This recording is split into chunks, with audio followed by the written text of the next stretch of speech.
Hi everyone, this is Mel from Sneakers Corner once again, and today I'm going to try to bring all of what we've done together in one picture. This is a mind map that I've been working on today over the past couple of hours, and essentially I'm trying to explain in one image the origin of the Muhammad myth. And this is really trying to clarify things because we've obviously covered an awful lot of ground, and I know a lot of you have been asking for me to do an overview video at some stage. So this is at least one attempt at doing such an overview, and so I'm going to focus as closely as possible to the theme, which is the origin of the Muhammad myth. Now, you know that I have referred to ES as one of the sources for the story, and sometimes it's hard to express oneself clearly because some people just viewed sort of black and white. If you say there was a historical person behind Muhammad, some people interpret that as to mean that, oh, there's confirmation for the standard Islamic narrative. The way I kind of view it is, it's kind of like, if you watch a movie and it says at the beginning, this is not based on anyone, either factual or fictional, right? What I'm suggesting is, in pointing to people like ES, is that the story of Muhammad is based on someone, okay? At least a figure that's there, but that's not the same thing as to say that Muhammad is a historical figure in himself. We know from the early sources that there was someone referred to as Muhammad, but this person, once you delve into it, is nothing like the standard Islamic narrative. Like, for example, Iyas is the most prominent person that you can point to in the early 7th century, which would explain a lot of the buzz around someone in the early 7th century, a person who the sources refer to as a king. But he's not an orphan born in the Hijaz or anything like that. So I try my best today to try and unpack all this in a way, hopefully, that you can follow. At least this will be the attempt. I don't know if I'll achieve that, but hopefully I'll try and make myself clear, even to myself, hopefully. So the first thing we're going to look at is we're going to think about, okay, there's obviously a myth of some sort that has been started, and so there's a historical person that is loosely the inspiration for it, and then there's a wider group of people who have helped to build up the overall story, the overall biography that you find in, for example, Ibn Ishaq and Ibn Hisham, okay, and the various hadiths as well. So we're going to start by looking at it in terms of the people that we believe Muhammad was based on, okay.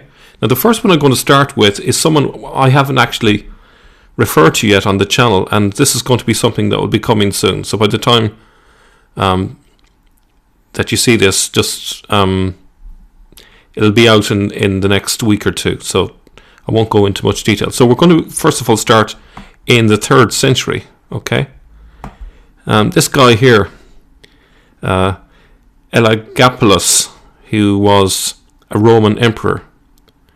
Now, there's a friend of our channel called Robert who has looked into his biography, and surprisingly, he found an awful lot of parallels between his story and the biography of Muhammad found in Ibn Ishaq. So this would be something new. I'm not going to go into the details now.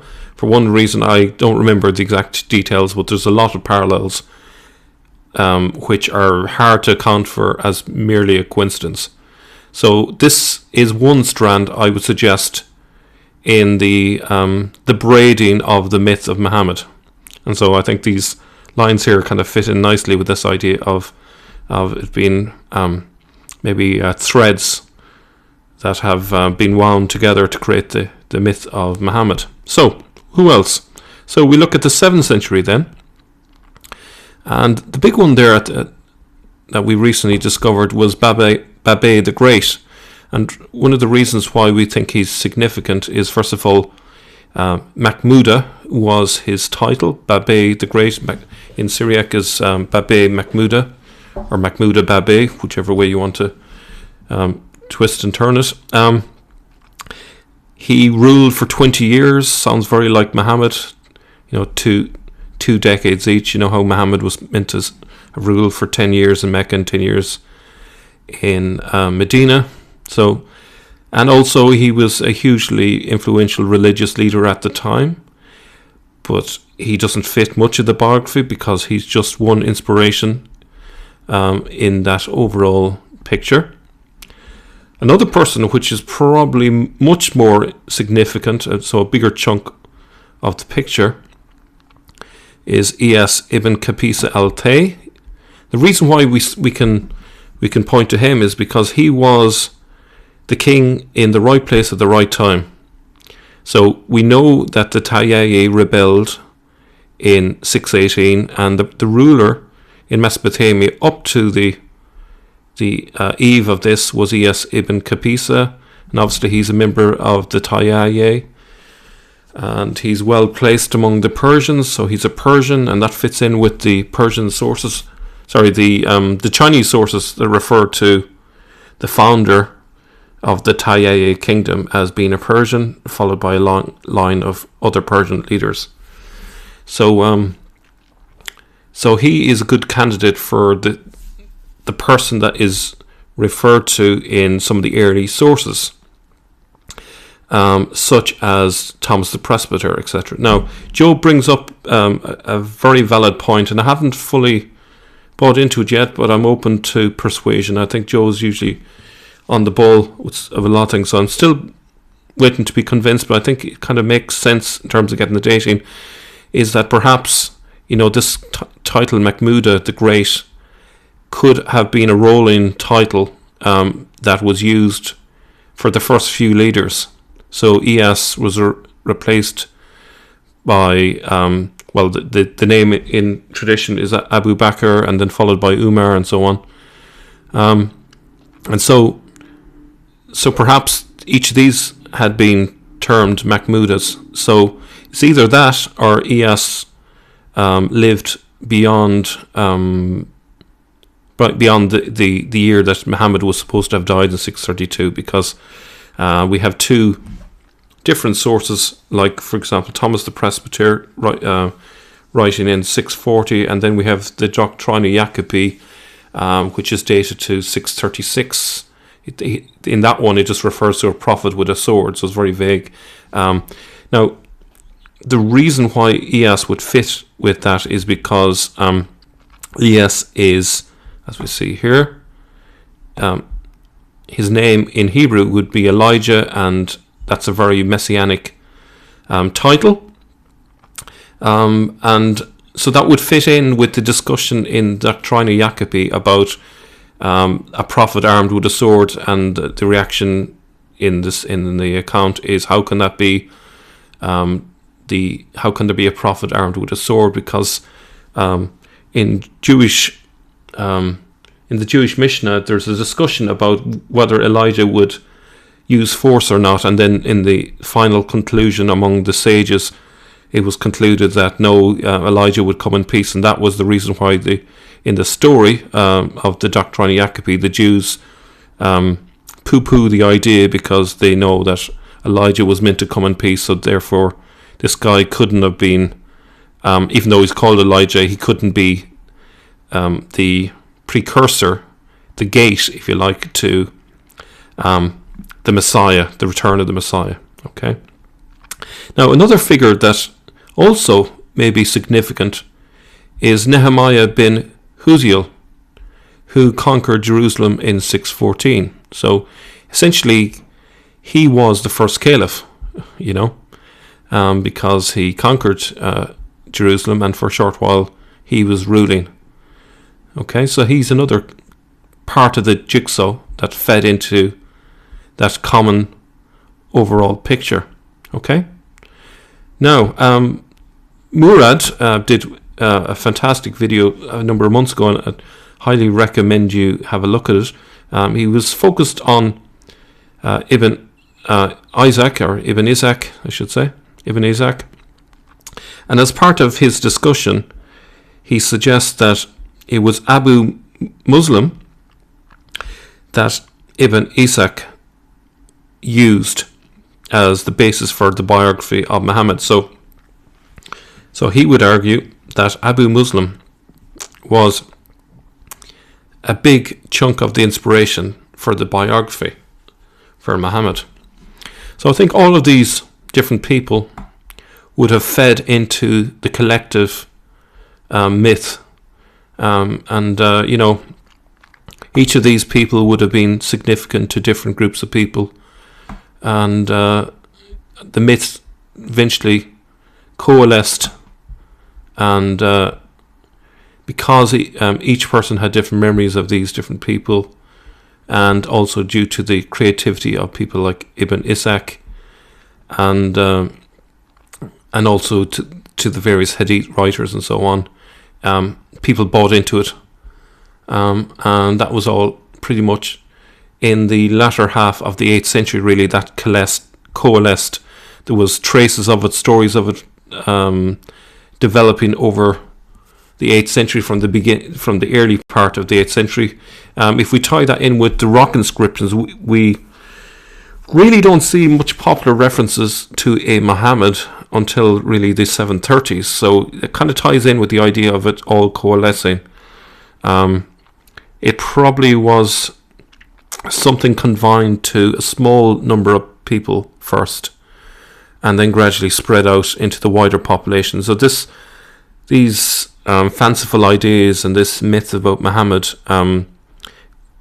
was really something that the people that had time on their hands could spend, would devote themselves thinking about, and that part of the world was a fantastic melting pot of different ethnicities and sects, as in CECTS, and that creates a really creative pot from which people's imagination gets really fired up. One of the things that makes a symbol really powerful if it has multiple meanings. Now, if you have a biography that has got multiple references contained within it, that makes it a very powerful myth. Okay, so that's, to begin with, that's the physical or personal, let's say, origin of the myth. But let's go further, okay? So another source to look into is the Bible, okay? And within the Bible, then, we can find sources for the myth, both in terms of ideas and also in terms of people. So I'm going to start with ideas, okay? So we find, let me just start it up here now, okay? So we find the word Machmed found in Ezekiel 24:16, and there and in other parts of the Bible, the connotation that's given is either, whether you take it metaphorically or literally, is the temple and the desired one, okay? And we find that also in a related word, and this is the work of Joe, by the way. Joe has done a number of videos on this. So we have Muhammadim, which is etymologically related to Machmed, and if you look online into a Hebrew etymology of the Bible, you'll see all of this. So the meaning there is the bridegroom of Israel, the adored. This again relates to this idea of the desired and also the praised one. So Muhammad is often referred to as the praised one. That's a title that's all connected with this biblical idea, okay? So the bridegroom of Israel. Who is the bridegroom of Israel? This is found in Song of Songs 5:16. It's God, it's the Lord. So that's an interesting source for Muhammad, isn't it? Which really would, it kind of clashes against this, because here you have a very human source for the idea of Muhammad. And here we have another kind of layer, which seems to be that Muhammad is talking about God, essentially. So from a Jewish point of view, it's the bridegroom of Israel, and from a Christian point of view, it's essentially just another word for Jesus. Okay? Hope that makes sense. Now, if we look further in the Bible, then we think about people in which the idea is related, and I think we can probably have gathered from what we just said. So, the idea of Muhammad relates to Jesus very much so, particularly because Jesus, when talking about his own body, he uses the word Mahmed, which means temple, and he says that destroy this temple and in 3 days it will be raised again. So the word Mahmed can be used as a synonym for Jesus. So there we have a trace of, the ideas about Jesus being turned into mythology about an Arab prophet. Okay. Now we also have the figure of Elijah as another biblical figure on which this Muhammad myth can be based on, because Elijah was someone who ascended into heaven, for one thing, on chariots, and we know in the Muhammad myth, Muhammad goes to Jerusalem and supposedly ascends into heaven. And this fits in with Iyas as well because of his name being related. So whether people just got super excited that their king was called Elijah and start to read too much into it, it's hard to say. But there was a very fervent sense of the apocalypse in the 7th century, it's fair to say. I think all the different religious sects were kind of getting super excited about the time that they lived in. And I'll do a follow-up video in terms of the various big events that happened in the 7th and 8th century that would have, like, for example, natural disasters or special signs in the sky and things like that, which would have fed into that. But I think the fact that a huge event occurred, like the fact that the Arabs, well, really led by the Persians, but still, were able to kick off the Byzantines and the Persians and form a new empire, that would have been a big deal. And so Iyas obviously would have been viewed as like Elijah because he was a messianic type of figure. So I think that those two people, the figure of Jesus and Elijah, and there's you probably can think of other people in the Bible that would have been an influence in terms of the collective imagination and what fed into this idea of Muhammad. Now, so we, over here we looked at some biblical ideas, and in particular we looked at Muhammadim, the bridegroom of Israel, but there's also the Gnostic Muhammadim, which Joe has also referred to. Oops, and let me just go back, zoom in again.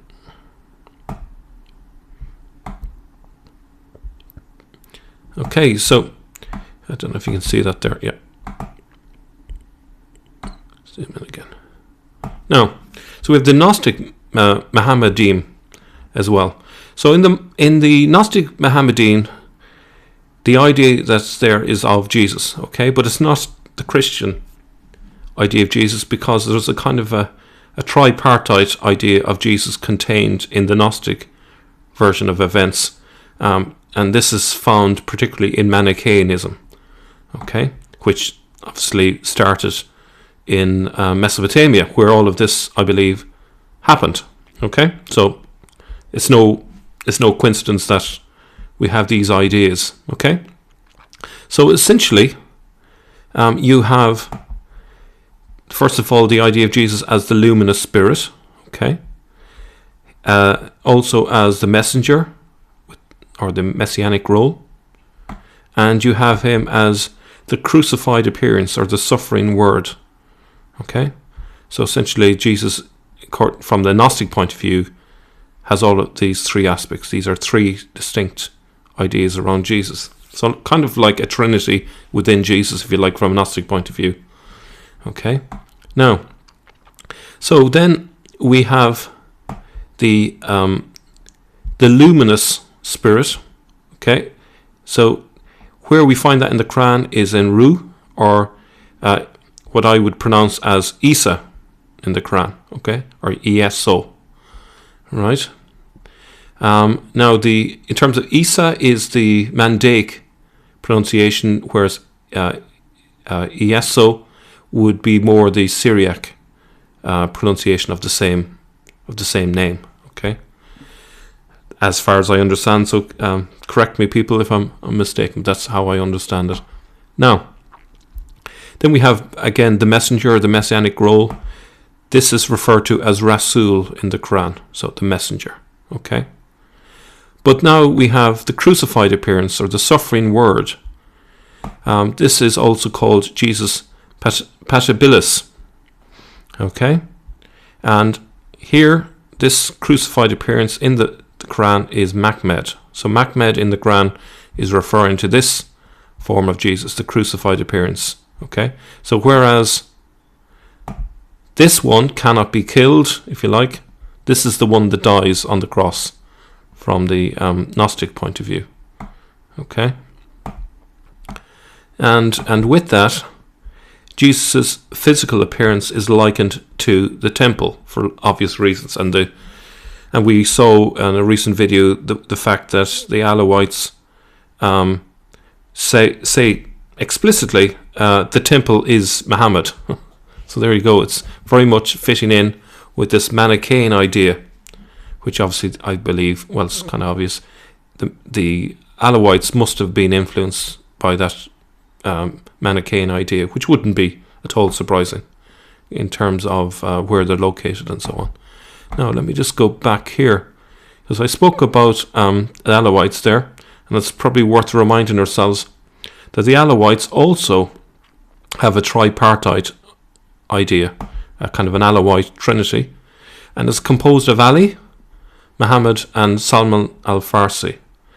Now, if I remember correctly, Ali is God made manifest in the world. Muhammad is the name, or the al-ism, or the veil that covers the real manifestation of God. And then Salman al-Farsi is the gate, or the Bab. And what's interesting is Babai the Great, who was the Nestorian leader, his name is based on the word Bab, which means gate, which would make you kind of question whether Babai has a title or that's his real name. It's hard to know, but it's interesting that that fits in. Now, a thing that we've also pointed out is that these two people, if we think of Muhammad as being linked to Iyas in terms of history now for a moment, if we jump out of mythology and think back to the origins of the mythology, we have Iyas that lived in the early part of the 7th century, from, let's say, from the beginning of the 600s, in terms of him being, obviously, he was born in the 6th century, but in terms of key events, from 602 onwards, 618 was when the rebellion happened. So Iyas would fit with Muhammad in terms of the timeline. That's what I'm trying to say. Okay, whereas Ali, he lived much later in terms of the key events in history. He's from the 650s. Okay, and so in other words, he follows Iyas in terms of the historical chronology. And this fits nicely if we think back to the Bible. We've referred to Elijah as being an inspiration in the Bible. So essentially, if Iyas is Elijah, Ali is Elisha, the one who follows Elijah. So perhaps these two figures, so just think of Iyas here, followed by Ali a few decades later, perhaps these historical figures would have fed into the kind of overall mythology, which ended up leading to the Alawites having a notion of God, which is these three people. Again, we have a Persian here. Now, whether this is another person who lived at the same time as Ias, it's hard to know, or is this meant to be the same person? We don't know for certain. Okay, so let's come out from there and let's have a look at another source of the myth. Okay, let me see. Here we go. Okay, so another part of it is the Messianic expectations. So this is more general. This is if you like, the breeding ground for the myth. So from the early part of the 7th century, lots of different groups, Christians, possibly Zoroastrian as well. The Jews, certainly the Jews had written various apocrypha in the 7th century, so they definitely had Messianic expectations. The Idumean Karaites, perhaps they also had expectations, and perhaps they are the people behind the writings which eventually made it into the Quran. Same group as Odin has referred to by a different name. I'm trying to remember it now. The Nazarene group. I can't remember the full name off the top of my head. But there was some group that obviously had notions that this was a really important time, and they were keen to translate a lectionary into Arabic and to establish their preaching among the people. Okay, so we have Messianic expectations, and the key event of the 614, conquering Jerusalem, the expectations that the Messiah would return, and those expectations being dashed, and then the Messianic fervor died down a bit. There's no reference to Muhammad by Muawiyah in any of his rock inscriptions, so it seemed to have died down during his reign. And then just as we come up to the year 1000 AG, which is the year of the Greeks, which remembers the number of years since the time of Alexander the Great, suddenly we have Al-Zubair talking about Muhammad again, Muhammad the Prophet and so on. And we have Abdul al-Malik, who mints a couple of coins, that one in 70 AH, which, if the Tayyaya kingdom started in 618, as we have shown, would fit nicely with 1000 AG. And then in 692, he built the Dome of the Rock. Again, there's a whole lot of references there that suggests a kind of messianic fervor. And if you look at the inscriptions inside the Dome of the Rock, there's lots of references to Muhammad, and it seems to be as if he is referring to Jesus, not an Arab prophet. It's definitely not crystal clear that's an Arab prophet, but the context of the inscriptions, it looks very much like Abdul al-Malik is basically placing a Gnostic Muhammadim over a Christian Muhammad, if you like, a Christian Jesus. That seems to be what's going on. So let's just see if I can zoom out here and kind of give you the bigger picture. It's probably going to be difficult to see it now, but so what we looked at then is we looked at the fact that there are a bunch of different people from the 3rd century, the 7th century and the 8th century which fed the ideas of the myth of Muhammad and created the biography under the writing hand of Ibn Ishaq and Ibn Isham and the various hadith writers, many of which were Persian. There's obviously a question of whether the Persians are just mocking the Arabs in terms of the way they depict this fictional figure of Muhammad, who seems to be, ironically, the worst person imaginable, and yet is called the Holy One and so on. So it's almost like in a roundabout way, it's almost like the Persians are mocking Christianity in the creation of this biography. But that's probably not the case, but just seems like that. And we also saw that a lot of the ideas around, Muhammad, in terms of the wording, the symbolism, like, for example, the idea of Muhammad as a temple, desired one, the adored, the bridegroom of Israel, the praised one.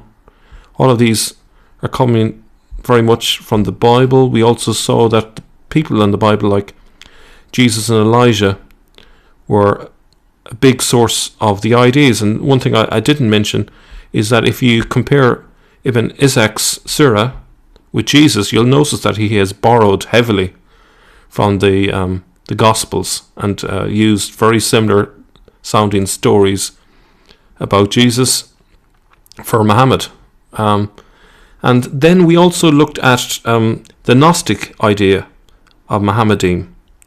And we saw that there was like a tripartite idea of Jesus: the luminous spirit, the messenger, and the crucified appearance or suffering word, or also called Jesus Patabilis.